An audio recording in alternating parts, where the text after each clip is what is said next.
Welcome to the October Expectancies. The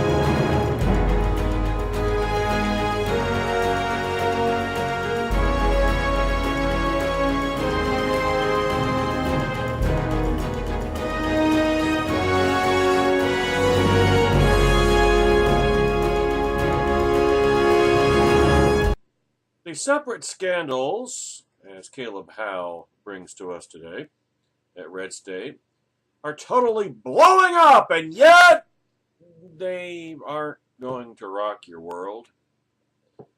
Because for scandals to really be effective, there has to be some surprise to them, right?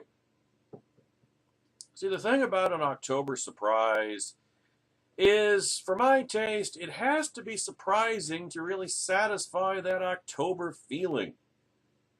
You know, like jump scares on Halloween. Boo! Ah! Which is the only thing about the ones that the media unleashed on Donald Trump in the last 5 days that doesn't seem quite right. Everything else about them, from the attitude to the allegations to the reactions, are absolutely exactly what we would expect them to be. In fact, how we said out loud many times they would definitely be. First, there was the Trump tape.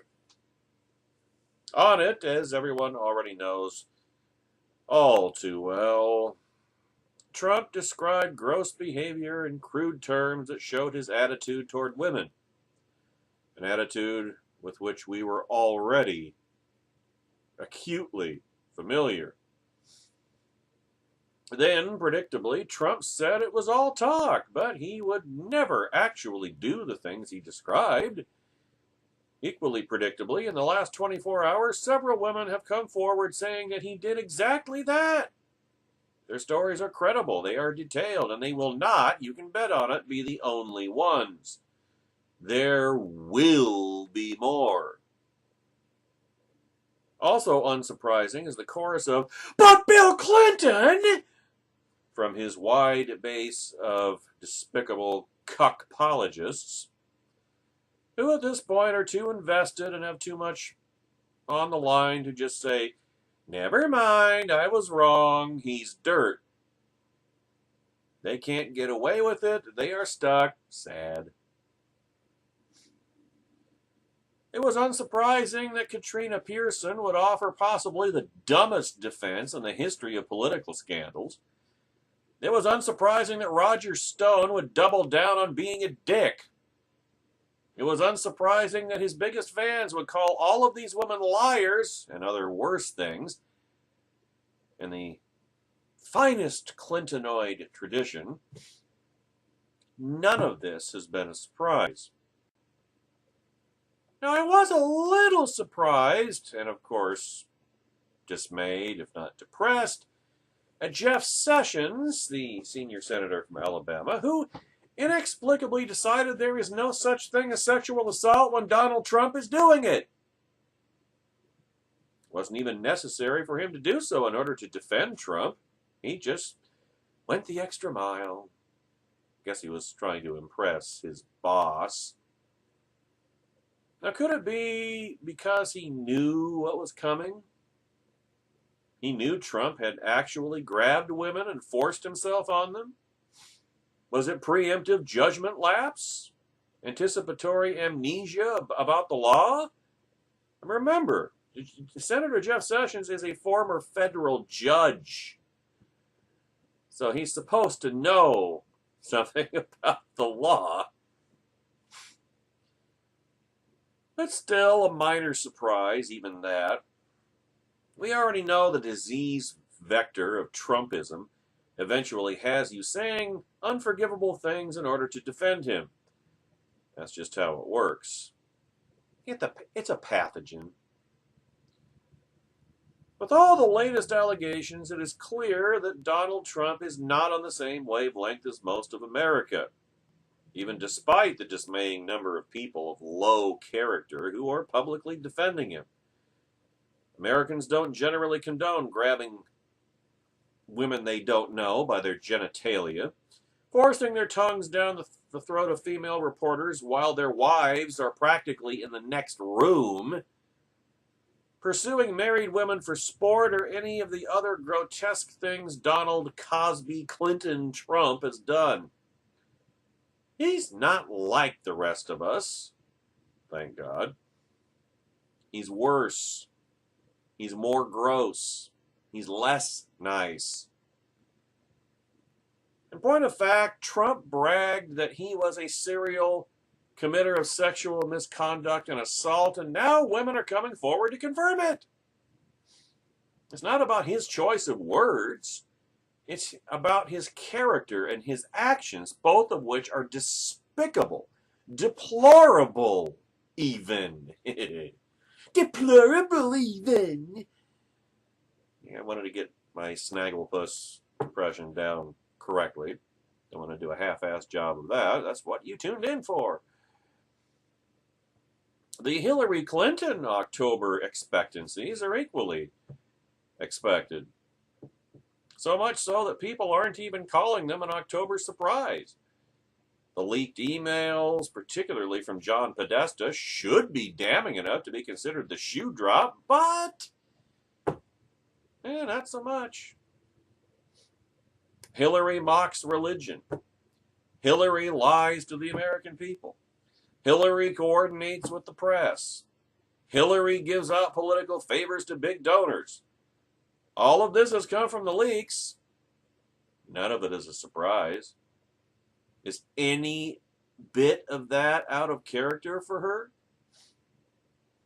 I mean, this doesn't even count the things we already knew or learned over the last few months, including, but not limited to, her lying to victims' families, giving people access in exchange for their contributions to the Clinton Foundation, mishandling of classified information, obstruction of justice, destruction of evidence, lying to Congress.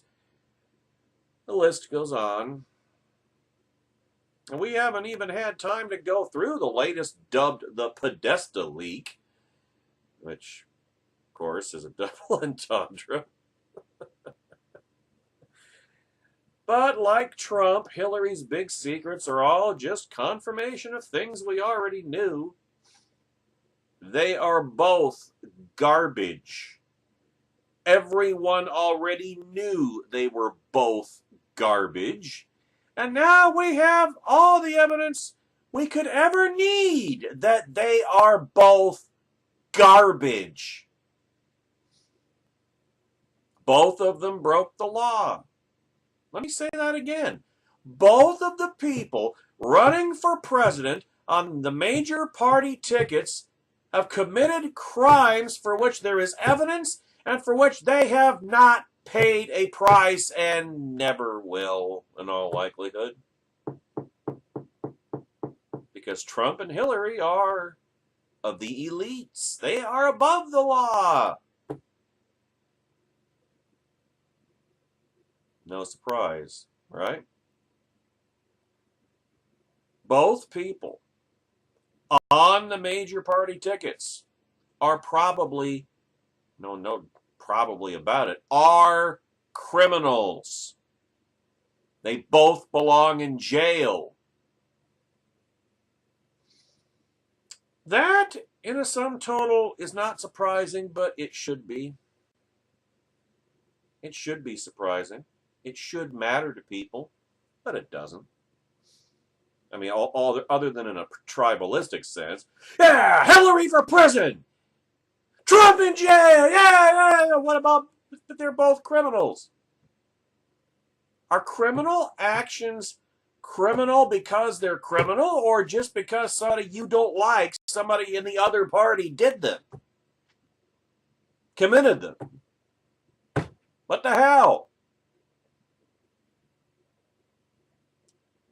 I mean, it is a disaster that this is where we are.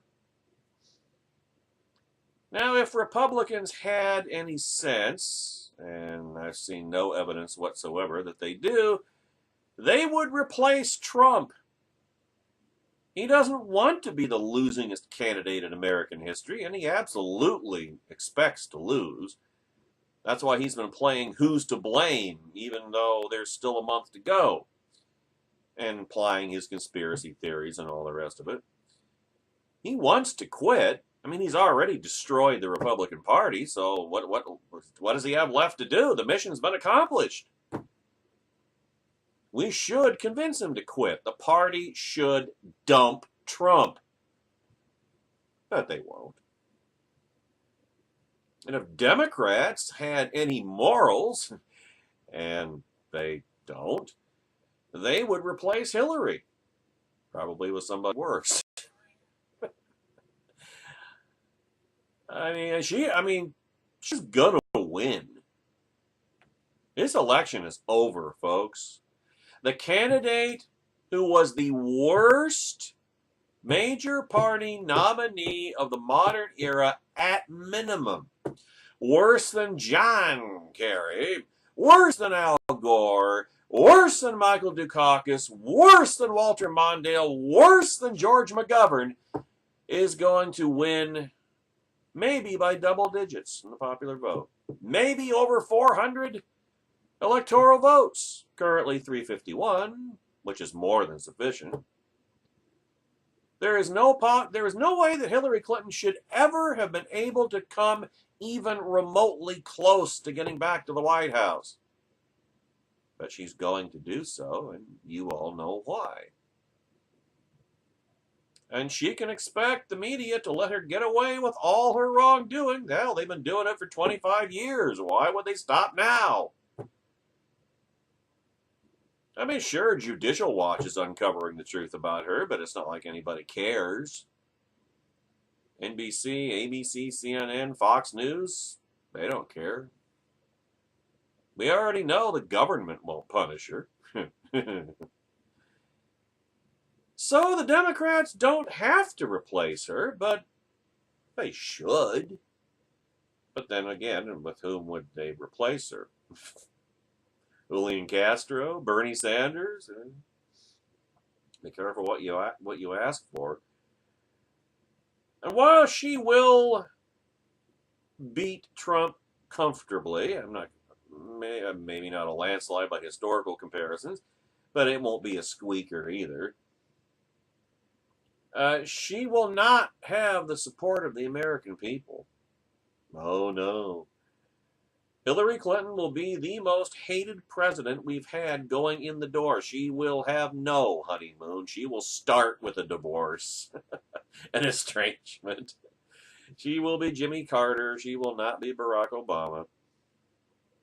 Considering the disaster her more Obama policies will produce, or rather keep in place, I don't see her numbers picking up as time goes by, so the Democrats, if they were just acting in their own interests, would replace her, even though they don't have to.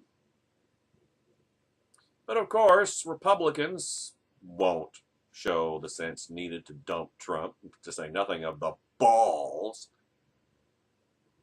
And Democrats definitely will not show the moral fortitude required to dump Hillary.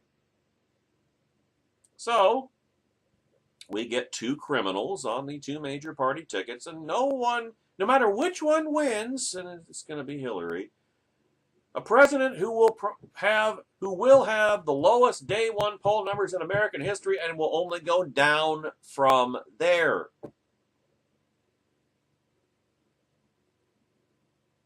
Now, if you're frustrated by this, and God knows I have been for 16 months, then you're correct. If you wish for a way out of it, I've got nothing to offer you. Except join me in voting for Evan McMullin and watch him carry Utah and scare the piss out of the big two. In my case, and it should be in all of your cases as well, I simply will not be voting for Donald Trump or Hillary Clinton. I will not vote for rape or sexual assault, and I will not vote for blatant corruption and criminally negligent homicide. I won't do it, and neither should any of you. Not that it makes a difference. Alia iacta est. The die is cast. As I mentioned just now, I will vote for Evan McMullin, the real-life Jack Ryan, because I believe that conservatism The idea that less government is better government is the only path forward for our country. Even though it's been completely abandoned by the party that used to stand for that. Even if they have an imperfect messenger, but that's just me. But it should be all of you, and that is my advice for you. That and to pray. And maybe get a crisis garden or something. I'm sure there's a doomsday commercial on Fox News that can fill you in.